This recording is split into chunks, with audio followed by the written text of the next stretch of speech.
Knieschmerzen werden dann ein Ende haben, wenn Ihre Faszienstränge am vorderen Oberschenkel, hinteren Oberschenkeln, hintere Wadenmuskulatur und die Schienbeinmuskulatur lang genug ist. Wenn dort keine Verklebungen sind, gibt es auch keinen Grund, die Knie zu überlasten, außer Sie würden falsch gehen. Das richtige Gehen, wie das funktioniert, haben Sie gesehen.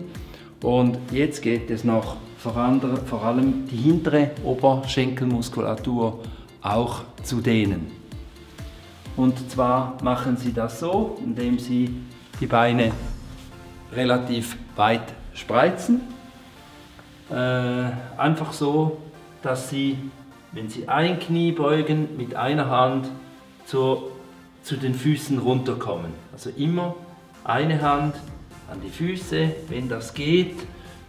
Gehen Sie einfach nach links und rechts. Wenn es nicht bis zu den Füßen geht, dann halten Sie halt die Hände so weit unten, einfach wie es funktioniert. Und wenn es geht, nehmen Sie die Füße etwas näher zusammen. Ein Bein dürfen Sie immer biegen, das andere strecken. So dehnen Sie jeweils die Oberschenkel des gestreckten Beines. Und wenn es geht, dann immer näher zusammen. Und auch wenn es gut funktioniert unten, dann rotieren Sie trotzdem, federn Sie, dehnen Sie, weil alles, was federnd zieht an den Muskelfaszien, das verlängert sie und das löst Verklebungen. Also Rotation ist ein wichtiger Teil gegen Knieschmerzen. Bei dieser Dehnungsübungen nehmen Sie sich am besten einen Stuhl zur Hilfe. Natürlich können Sie sie auch völlig frei machen.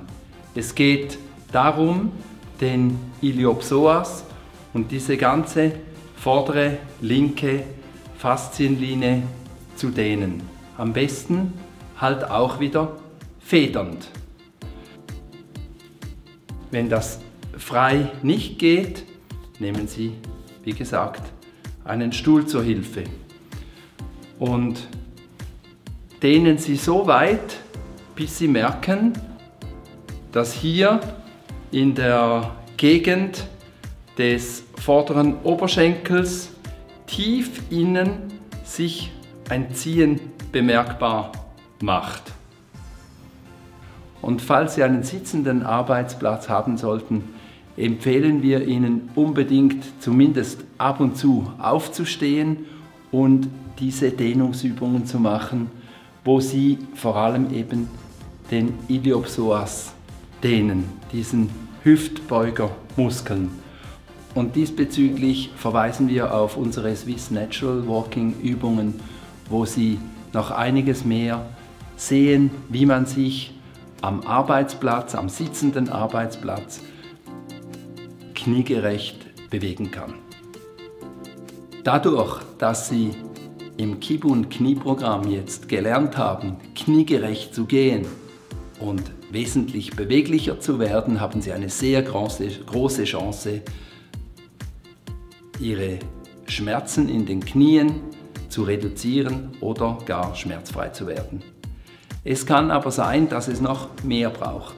Zum Beispiel, wenn Sie Narben haben von Operationen oder alte Geschichten, uralte Geschichten, wo einfach das Gewebe so verklebt ist, dass es alleine durch Dehnungsübungen und durch kniegerechtes Gehen nicht reicht. Dort empfehlen wir Ihnen unbedingt mit einem Faszienphysiotherapeuten Kontakt aufzunehmen, dass er die noch manuell lösen kann, was dann die Beweglichkeit unterstützt. Und dann glauben wir, dass es Ihnen und Ihren Knien viel, viel besser gehen wird.